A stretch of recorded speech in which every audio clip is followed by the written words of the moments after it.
Guys, तो चलिए जल्दी से हम जान लेते हैं कि आखिर जिस पर्सन ने आपको बहुत ज़्यादा इग्नोर किया है ना, चाहे कुछ भी रीज़न क्यों ना रहा हो, ठीक है, क्या वो जो पर्सन है वो आपके बिना खुश है? एंजल्स प्लीज़ बताइए, क्या मेरे जो व्यूअर्स के पर्सन हैं वो उनके बिना खुश हैं? जिस पर्सन को सोच के मेरे व्यूअर्स इस वीडियो को देख रहे हैं प्लीज़ बताइए। ओके, 10 ऑफ वॉन्ड्स आया है, just a second. Angels please बताइए, क्या मेरे व्यूअर्स के पर्सन इनके बिना खुश हैं? Okay, the devil card. Bottom of the deck में आया 4 ऑफ पेंटिकल्स। सो यहाँ पे साफ साफ नजर आ रहा है कि ये जो पर्सन है, ठीक है, कहीं ना कहीं आपका एंड आपके पर्सन का एक नेगेटिव पैटर्न जरूर रहा होगा इस रिश्ते में, ठीक है, जिसके कारण ऐसी सिचुएशन बनी होगी कि आप दोनों को एक दूसरे से बिछड़ना पड़ गया होगा, या फिर आपके पर्सन ने ही कहीं ना कहीं आपको भाव नहीं दिया एंड कहीं ना कहीं आपको इग्नोर करके चले गए या चली गई, ठीक है। लेकिन अब यहाँ पे नजर आ रहा है कि ये जो पर्सन है कहीं ना कहीं समझते थे कि ये सेल्फ सफिशिएंट है, ठीक है, कि इनको किसी चीज की जरूरत नहीं, इनको किसी पर्सन की जरूरत नहीं, ठीक है।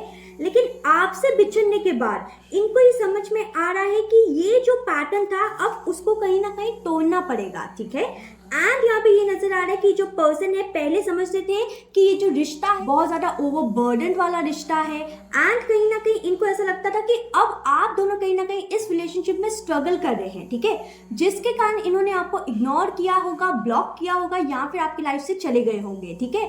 तो यहाँ पे ये नजर आ रहा है कि अब इस पर्सन को दूर रहने के बाद पता चल रहा है कि ये जो रिश्ता है वो टॉक्सिक नहीं था, ठीक है, ये जो रिश्ता है वो टॉक्सिक नहीं था, टॉक्सिक थे scenarios. Okay, just a second. I don't feel comfortable to share my feelings with you, I doubt we are compatible. तो कहीं ना कहीं ये जो रीजन है इनके मूव ऑन का रहा होगा कि इनको ऐसा लगता होगा कि इतने सारे स्ट्रगल्स आ रहे हैं, इतना ज्यादा ओवरबर्डन हो रहा है, पता नहीं वी आर कंपैटिबल और नॉट, ठीक है। तो कहीं ना कहीं इसी कारण, इसी सोच के कारण इस पर्सन ने आपसे मूव ऑन किया होगा, लेकिन अब कहीं ना कहीं पछताते हुए नजर आ रहे हैं, ठीक है। Let's check next card. Angels please बताइए मैसेज नेक्स्ट।